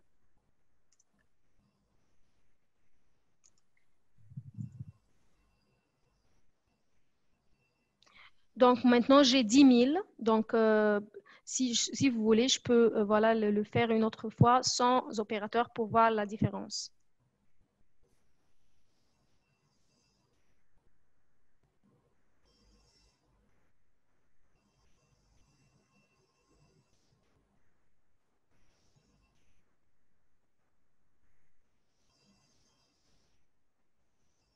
Il y a aussi l'opérateur boolien OR, que ce soit impact ou bien gouvernance ou bien banque ou bien crédit ou bien risque.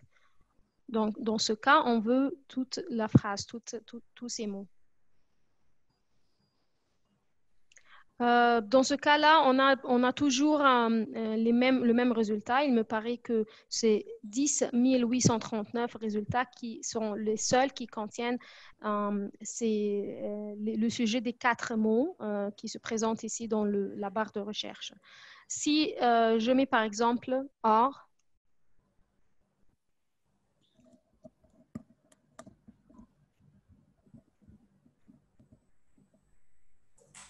j'aurai plus de 5 millions de documents. Donc, or, c'est-à-dire que si, par exemple, je veux risque ou bien un autre mot qui ressemble à risque. Donc, ça va me donner des autres résultats encore. Donc, par exemple, pour les résultats que j'ai eus ici, les 10 839 documents, je peux aussi affiner ces résultats par les filtres qui se trouvent à gauche de la page. Je vais faire le zoom out pour que vous puissiez voir tous les filtres. Donc, il y a les années, le type de l'article, le titre, c'est-à-dire la revue qui a publié ces documents et le type d'accès.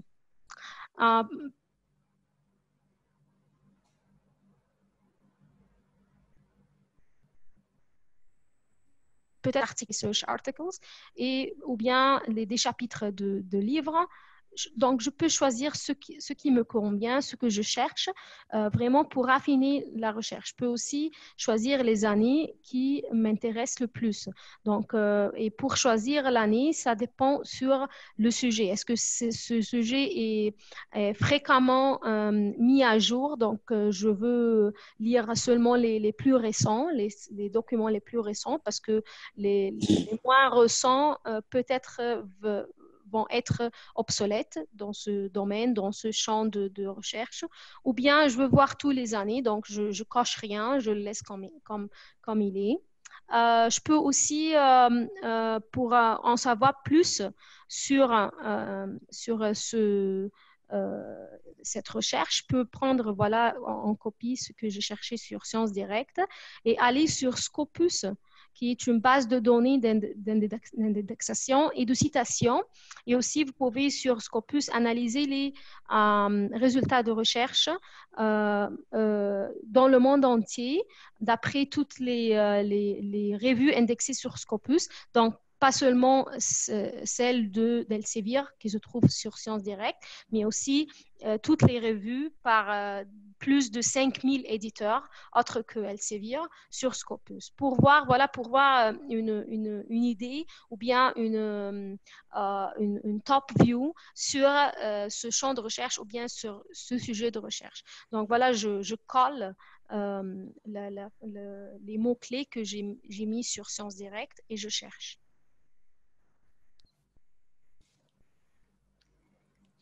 Ici, j'ai eu 5-8 documents de résultats. Il est possible que beaucoup de ces revues ici ne soient pas indexées sur Scopus. Ce n'est pas parce que ce sont les revues d'Elsevier qu'elles doivent être sur Scopus. Non, ce n'est pas le cas parce que le comité de sélection est consultatif.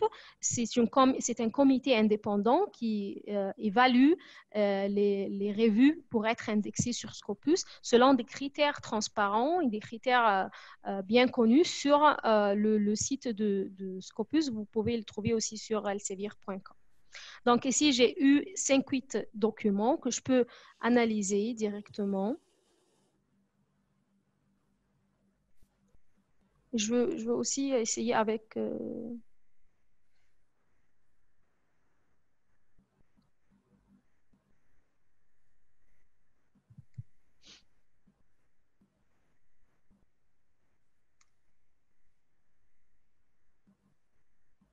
c'est la même.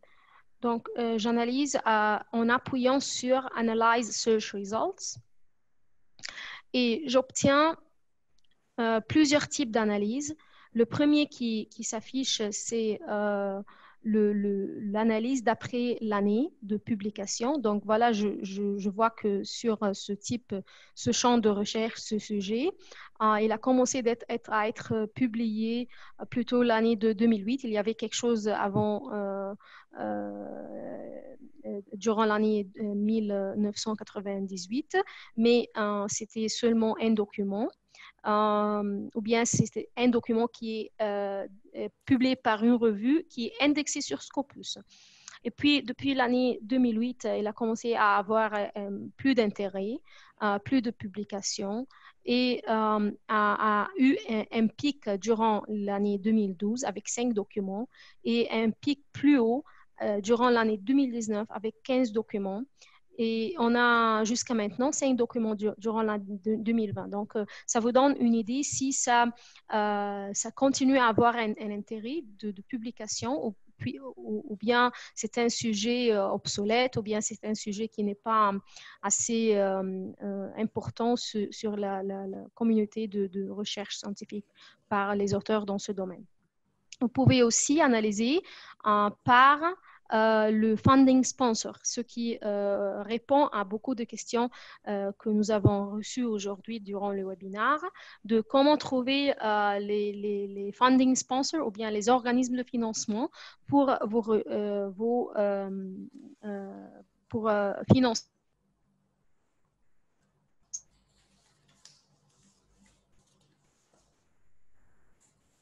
de votre sujet, de votre champ que vous allez rechercher sur Scopus et vous faites l'analyse d'après le funding sponsor, vous allez avoir les noms des organismes de financement qui financent le plus dans ce champ de recherche, dans ce domaine. Par exemple, ici, on a National Natural Science Foundation of China. Donc, c'est l'organisme qui finance le plus dans ce domaine. Je peux contacter National Natural Science Foundation of China et voir quels sont les critères pour poser ma candidature pour avoir une bourse ou bien le funding par cette institution pour ma recherche pour mon article ou bien mon document. Vous pouvez aussi analyser par auteur et ça sert à beaucoup de choses. Ça sert à voir qui sont les auteurs qui publient le plus dans ce domaine et aussi pour voir s'il y a avec qui vous pouvez collaborer sur votre recherche, c'est-à-dire vous partagez le même intérêt dans ce champ avec ces auteurs. Donc, c'est possible pour vous de leur contacter et voir si c'est possible de collaborer ensemble sur votre nouvelle recherche. À tout moment, vous pouvez voilà, changer les années ici. Au lieu de 1998 jusqu'à 2020, vous pouvez l'avoir depuis l'année 2008, puisqu'on a eu sur le graphe ce rang d'années les plus pertinents pour ce sujet. Comment contacter ces auteurs. Donc, vous cliquez sur le nom Ça, c'est les détails de l'auteur, sa page, c'est-à-dire les documents qu'il a publiés, les citations qu'il a reçues, l'index H de l'auteur. Sur n'importe quel article qu'il a publié, vous pouvez en cliquer au-dessus et vous trouvez à côté de son nom un petit enveloppe. Donc, si vous appuyez sur ce petit enveloppe, c'est que vous allez envoyer un email à ce monsieur, cet auteur, pour, voilà, c'est pour lui envoyer des propositions de collaborer ensemble ou bien pour prendre son opinion sur votre recherche, pour des milliers de raisons, mais le plus important que c'est comme ça qu'on peut contacter les auteurs des articles que vous pouvez trouver sur scopus.com.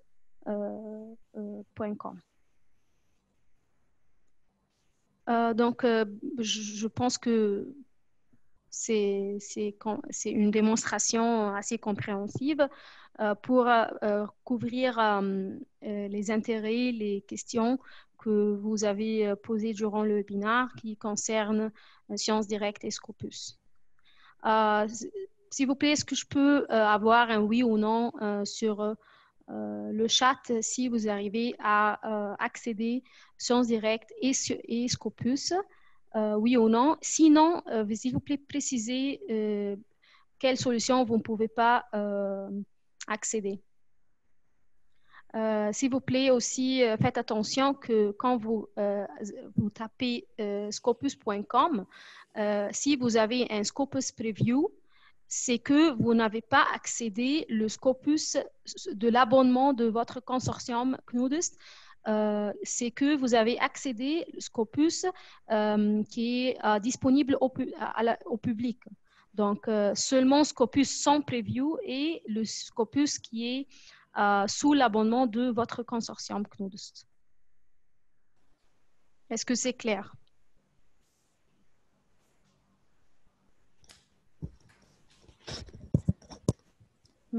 Très bien. Est-ce que vous avez des questions à propos de Sciences Directes ou bien Scopus? Juste une remarque, Nadine, si c'est possible. Bien sûr. Oui, merci. Donc, pour affiner vos recherches, comme l'a présenté Nadine par les opérateurs booléens, je vous propose de participer aux ateliers dont je vous ai parlé pendant la présentation, qui porte sur le thème de méthodologie de la recherche bibliographique, et aussi le troisième thème, les outils de les outils de bibliométrie. L'utilisation des outils bibliographiques et bibliométriques. Dont Olfa a déjà parlé, pour améliorer vos recherches et affiner votre recherche et trouver les références et les sources les plus fiables et les plus pertinentes à vos recherches. Merci. Merci beaucoup, Madame Ouda, et merci, Madame Olfa. Merci pour vos efforts aussi dans ce sens. Il y a aussi sur YouTube, si vous arrivez à voir mon écran, il y a sur la chaîne d'Elsevier Africa. Voilà. Non, vous n'arrivez pas à voir? Si, c'est bon, Nadine. Ah, très bien. Donc, sur la chaîne d'Elsevier Africa, vous allez trouver aussi beaucoup de formations enregistrées sur les différentes solutions d'Elsevier. Vous pouvez chercher peut-être ici comment... non, pas ici. Donc, les vidéos. OK. Vous pouvez trouver voilà, les webinaires précédents, que ce soit dédiés pour toute l'Afrique ou bien pour la Tunisie, pour le Maroc, pour l'Algérie, sur les différentes solutions. Vous pouvez en profiter quand même. Il y a voilà, ici un démo sur Scopus et des autres questions avec les réponses posées durant le webinaire. Vous pouvez trouver plusieurs vidéos sur les différentes solutions. Donc, si vous consultez aussi cette chaîne, vous allez trouver beaucoup de supports notre part sur comment utiliser, comment avancer sur votre recherche. Il y a aussi voilà, les opérateurs différents pour affiner la recherche, opérateurs booléens, de proximité, les jokers et des autres. Vous pouvez trouver aussi les différentes métriques de l'auteur, de l'article, de la revue. Et pour aussi voir les opérateurs spécifiques aux sciences directes, parce que sur sciences directes, c'est que les opérateurs booléens, tandis que les autres opérateurs aussi fonctionnent sur Scopus. Donc ici, vous pouvez avoir plus d'informations sur ça. Il y a beaucoup de vidéos en langue française pour vous. Je pense que c'est tout. Si vous n'avez pas de questions, donc je pense que pour ma partie, j'ai pu connecter à travers le lien de la fiche. C'est toujours comme ça. Merci. OK.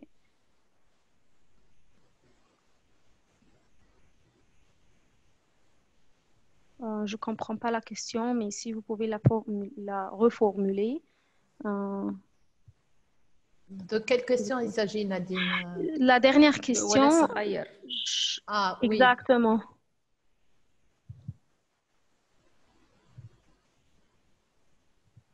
Elle a posé une question avant concernant le code du workshop. Le code du workshop, c'est pas clair, sincèrement. Le code du webinaire. Non, c'est pour avoir l'attestation, il y a Ulfa. Ah, d'accord. Ah, OK. Donc, oui, on n'est pas encore là, mais on va bien sûr partager le lien et le code. Merci pour votre patience. J'ai répondu déjà. Pour Madame Abir, la formation sera enregistrée, oui, et le lien, vous le trouverez sur le site du CNUDS.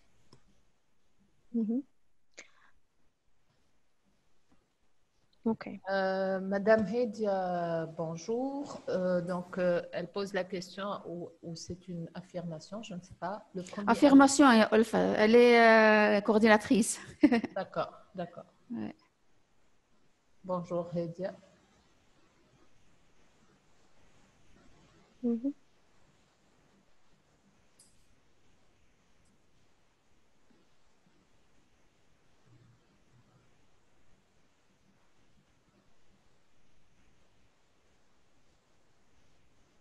OK.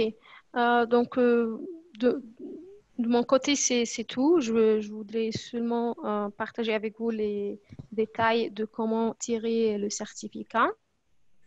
Nadine, il y a une question à propos de la chaîne YouTube que tu viens de présenter. Je pense qu'il faut juste mettre Scopus sur YouTube, c'est ça? C'est sur le chat? Elsevier, oui, c'est sur le chat. Elsevier Africa. Exactement. Si vous voulez aussi un lien, c'est très possible. Voilà. Copie. Voilà. Merci Nadine. Merci beaucoup. Donc, finalement, maintenant, je peux...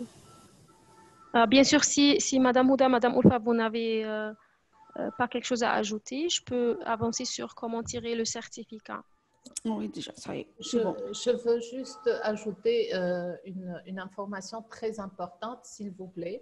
Je ne sais pas si ça a été dit pendant le webinaire ou pas, mais c'est toujours bénéfique de répéter. Essayez d'accéder à toutes les ressources électroniques via le site du CNUDS. C'est très important parce que, en fait, il ne faut pas... c'est-à-dire que si vous vous hasardez sur Google à écrire, par exemple, Scopus directement et à aller consulter le site de Scopus sans passer par le site du CNUDS, Vous pouvez tomber sur des liens commerciaux, vous pouvez tomber sur des collections qui ne sont pas, auxquelles nous ne sommes pas abonnés. Et là, je parle de tous les éditeurs, pas uniquement de Elsevier. Donc, recommandation, essayez de toujours vous connecter aux ressources auxquelles nous sommes abonnés via le site du CNUDS, www.cnuds.rnrt.tn. D'autant plus que sur le site, vous allez pouvoir profiter de tous les événements que nous faisons, comme celui-là, comme les ateliers de formation du CNUDS, comme les formations qu'on fait dans les institutions universitaires et de recherche. Donc, essayez de voir aussi la rubrique actualité, parce que sur cette rubrique, vous allez pouvoir profiter des périodes d'essai de certains éditeurs, de certains nouveaux éditeurs. S'il y a des informations sur une coupure d'accès ou un nouvel abonnement, vous allez trouver toutes ces informations sur le site du CNUS. Les formations aussi, voilà, les formations, les plannings, tout ça. Exactement. Donc, vous allez pouvoir trouver toutes ces informations sur le site du CNUS. Donc, d'une pierre deux coups, vous allez profiter de toutes les ressources électroniques auxquelles nous sommes abonnés, mais aussi de toutes les autres actualités et activités que fait le CNUS. Voilà. Merci, Olfa. Juste, Nadine, est-ce que nous pouvons avoir les questions proposées pour faire le suivi ou non? Bien sûr, on peut retirer les questions de la boîte QR. Très bien, merci. Merci. Il y a une question de Madame Hanel Loueti. Si on est, si on a un contrat actuel, est-ce qu'on peut avoir accès à toutes ces opportunités? Je n'ai pas vraiment saisi le sens de votre question, mais je vais essayer quand même de répondre. Le contrat actuel, vous voulez probablement parler de notre abonnement à Scopus.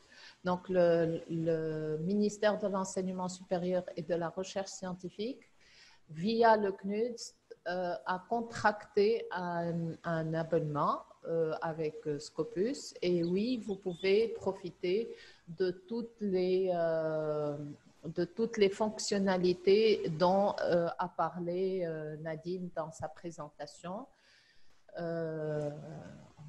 Pas titulaire. Donc, vous n'êtes pas affilié à une université et donc, dans ce cas, ce sont des ressources en fait qui sont destinées à la communauté scientifique du pays, aux chercheurs tunisiens et étrangers résidents en Tunisie. Donc, hors ce contexte, je ne pense pas que vous puissiez profiter de ces ressources-là. S'il vous plaît, moi, je ne peux pas accéder via la plateforme de mon établissement. Madame Rahma, là aussi, je n'ai pas compris la question.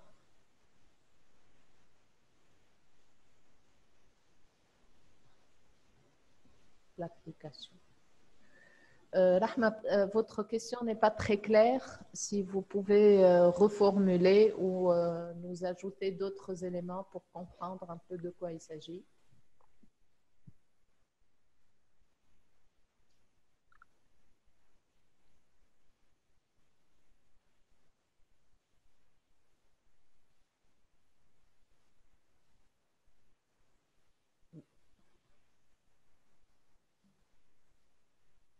Bon, bien pouvoir.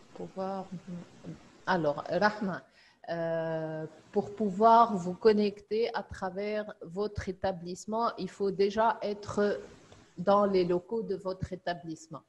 Donc, tous les établissements de l'enseignement supérieur et de la recherche scientifique sont authentifiés chez nous. Tout le monde a accès aux ressources électroniques. Toute la communauté scientifique tunisienne a droit à ces ressources-là. Maintenant, il y a des ressources qui sont consultables uniquement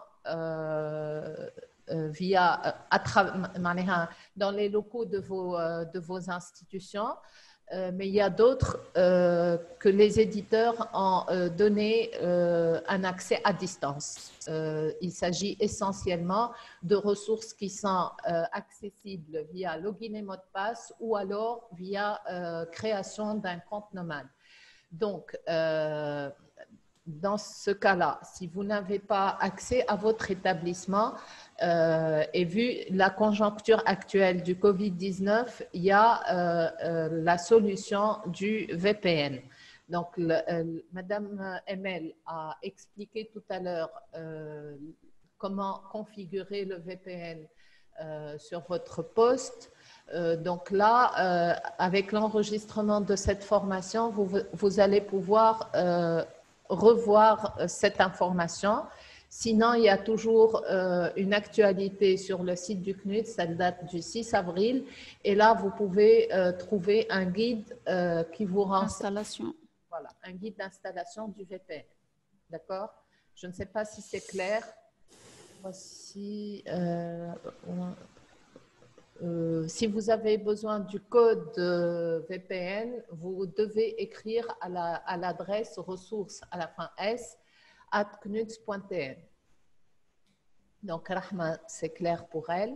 S'il y a d'autres questions, combien de temps nous disposons de combien de temps pour continuer à recevoir les questions, Nadine? Je pense qu'on a déjà dépassé le temps, mais c'est OK parce que ça nous reste seulement comment tirer le certificat. Donc, ah, d'accord. Voilà. Le mot de passe de la formation, je n'ai pas compris. Quelle formation et quel mot de passe? Peut-être il demande le code. Oui, le code pour le certificat. Oui. Mot de passe de la formation.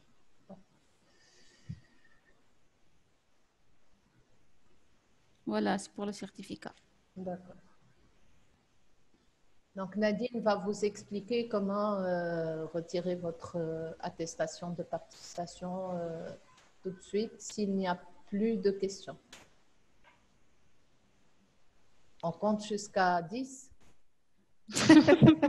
Bah oui, il y a seulement une question sur la boîte QR, pas possible avec le VPN en dehors de Tunis.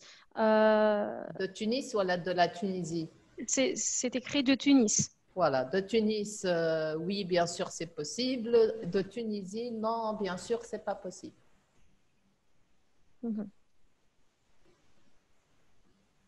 Je ne sais pas si j'ai répondu à votre question, monsieur. Alors, la question de Madame Emna Bouraliou, qui demande si on n'est pas chercheur, est-ce qu'on peut avoir accès aux ressources électroniques? Et la réponse, je viens de la donner tout à l'heure. Donc, la réponse est non, malheureusement, les ressources électroniques sont exclusivement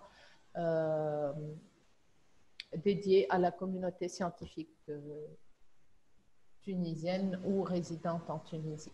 Donc, de Tunisie, donc, pardon, la question, monsieur Mahfouz, est-ce que vous pouvez la réécrire clairement, s'il vous plaît? C'est celle de VPN hors de Tunis maintenant. Et monsieur Mahfouz vient de corriger de Tunisie.